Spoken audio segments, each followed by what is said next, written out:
Nosso assunto agora é saúde. A ONU hoje fez um alerta. A tuberculose vai afetar 9 milhões e meio de pessoas este ano e pode matar 1,5 milhão.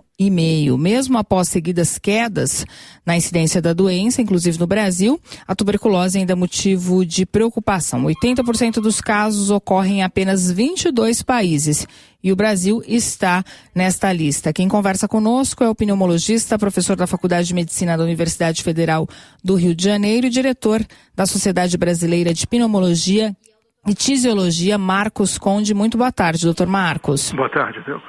Doutor, a mortalidade por tuberculose caiu quase 40% no Brasil nos últimos 17 anos, mas ainda temos muitos desafios por aqui. Não dá para comemorar isso ainda não, né? É verdade. De 1990 para cá, houve uma queda acentuada no número de novos casos de tuberculose e também na mortalidade. No entanto, já há mais ou menos 10 anos que os números da tuberculose estão os mesmos. Então nós tivemos pelo ano 2000 em torno de 5 mil mortes por tuberculose e agora no ano de 2012 nós tivemos 4.500, ou seja, uma diferença praticamente nenhuma, né? 4.900 para 4.500. Então continua uma taxa de mortalidade de uma doença evitável, curável, com medicamentos distribuídos gratuitamente, quer dizer, não tem...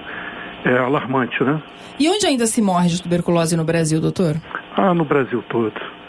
A tuberculose, ela, embora tenha os locais com maior número de casos, como o Rio de Janeiro, por exemplo, que parece-me ocupa o primeiro lugar em número total de casos, ela em todos os lugares em que existem bolsões, concentrações muito grandes de pessoas em áreas urbanas, comunidades, etc., você tem grande número, tem grande incidência de casos de tuberculose. Exatamente, o Rio de Janeiro é o estado que apresenta o maior número de casos por habitante, são 66,45 para cada 100 mil pessoas, esse é um número de 2014. E quem que está mais propício? A população mais vulnerável socialmente? Você tem razão em parte. A tuberculose ela é democrática, ela acomete qualquer um. Qualquer pessoa pode ter tuberculose. Dom Pedro I morreu de tuberculose. Uhum. A tuberculose não escolhe pessoas. No entanto, a sua disseminação, a sua propagação é muito mais fácil em ambientes fechados, salubres com pouca iluminação, pouca ventilação. Então, um sujeito que tem a tuberculose e mora, por exemplo, na área rural, ele não transmite a tuberculose com facilidade porque ele mora ao ar livre, pega sol, não fica aglomerado em volta dele de pessoas. No entanto, pessoas confinadas, e aí vai desde o detento em um presídio até a pessoa que mora numa comunidade, numa favela, numa casa que não é ventilada, que não pega sol com outras tantas pessoas, essas pessoas, uma vez o caso índice, ou seja, aquele que tem a tuberculose pulmonar, vai transmitir para as outras pessoas que convivem em torno dele. Por isso mesmo, nesses grandes conglomerados, nesses bolsões de pessoas e também de baixa condição socioeconômica, né, tem maior número de casos de tuberculose. E o diagnóstico feito no Brasil é um diagnóstico eficiente ou é uma doença que ainda pode ser confundida com outras doenças? Olha, ela pode ser confundida com outras doenças, mas aí você tocou num ponto muito importante. Qual a melhor maneira de você combater a tuberculose? É dando o diagnóstico precoce. Por quê? Você assim evita que aquele indivíduo transmita a doença a outros, concorda? Você dá o diagnóstico precoce, inicia o tratamento você quebra a cadeia de transmissão. O método diagnóstico utilizado no Brasil, ele só diagnostica a tuberculose numa fase mais avançada, que é a pesquisa do bacilo no escarro, a pesquisa direta. Então, a princípio, todo caso de tuberculose diagnosticado no Brasil já é um diagnóstico tardio, quando ele é diagnosticado. Adicionalmente, nós temos um mecanismo de busca de casos que é o mecanismo passivo, ou seja, o sujeito passa mal, sente tosse ou sente febre, enfim, sente o sintoma, procura a rede pública de saúde para fazer o diagnóstico.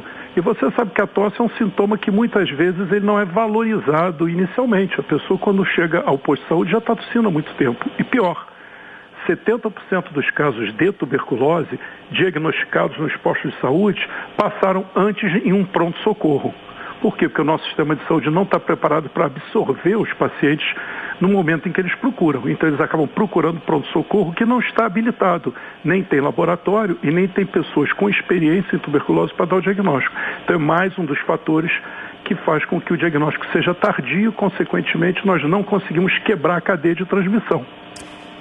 Doutor, para a gente concluir aqui, qual que é a forma mais eficiente de se prevenir a tuberculose? O senhor já falou do diagnóstico precoce, mas quando a gente está em casa, como é que a gente faz para prevenir esse tipo de doença? Olha, é muito simples. Falei já do diagnóstico precoce. Como eu disse, a tuberculose é uma das poucas doenças transmitidas de pessoa a pessoa.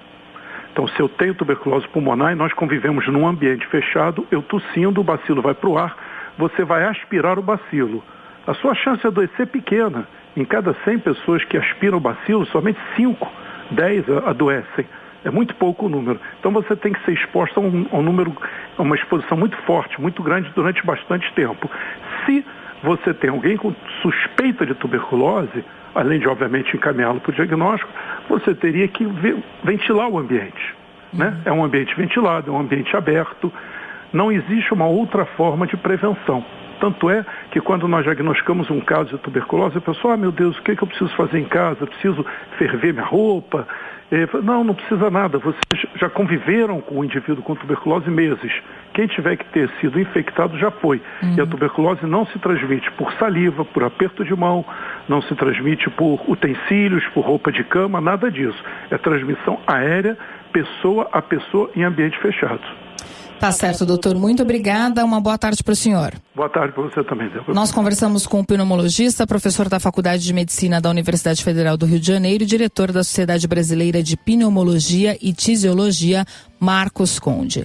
2h50.